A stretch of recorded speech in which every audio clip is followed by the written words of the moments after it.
It's really quite fascinating, and the timing of this as well, because as you mentioned, this was something signed by President Cyril Ramaphosa just 2 weeks ago. It caused a bit of division depending on who you spoke to, and in particular, we have this government of national unity, some of which say this was just a revision and an update to a law that was back in 1975. But other people are saying this is really going against what this country stands for. So yes, as you mentioned, this is expropriation without compensation, but the details are important here. And what the government says is a lot of these lands, if they are to be seized by the government, they are largely going to be abandoned buildings. And so, yes, we're now hearing President Trump taking aim at this. We should note that one of his closest advisors, Elon Musk, was born in South Africa. Potentially, that is something that he has thought about. But this could be significant for the country. You mentioned that the rand was tanking. We've actually seen it weaken against the dollar. Not just that, we're looking at aid over the past 2 decades that's been upwards of $8 billion.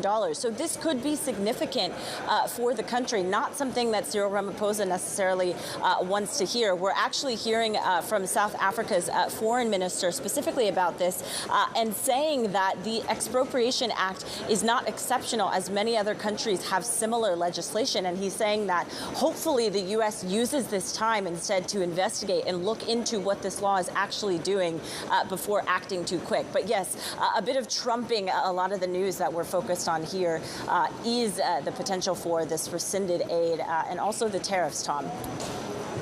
Yeah, and of course, a big chunk of that aid apparently reportedly going to South Africa's continuing and ongoing fight against HIV as well. So the potential human impact is there. Yeah. Look, you're on the ground, of course, Jen, at the African Mining Indaba conference.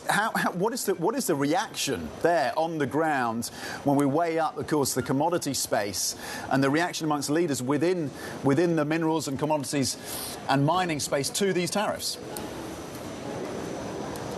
Yeah, I mean, Tom, prior to this announcement overnight, there was already a hanging concern about what a global trade war would mean for global commodity prices, right? And this is coming at a time where a lot of African countries and companies are really trying to get more value add when it comes to mining. And so this is not something that they necessarily want to hear, because this is going to essentially affect what it is that they're able to benefit from the actual extraction and downstream process. And so, yes, you can expect it's going to be a lot of the discussion around here, and potentially even will heighten what we do hear from countries, many of which have already tried to rewrite some of the code around these mining deals. They're going to factor in what we're seeing with prices and how that could affect long-term agreements.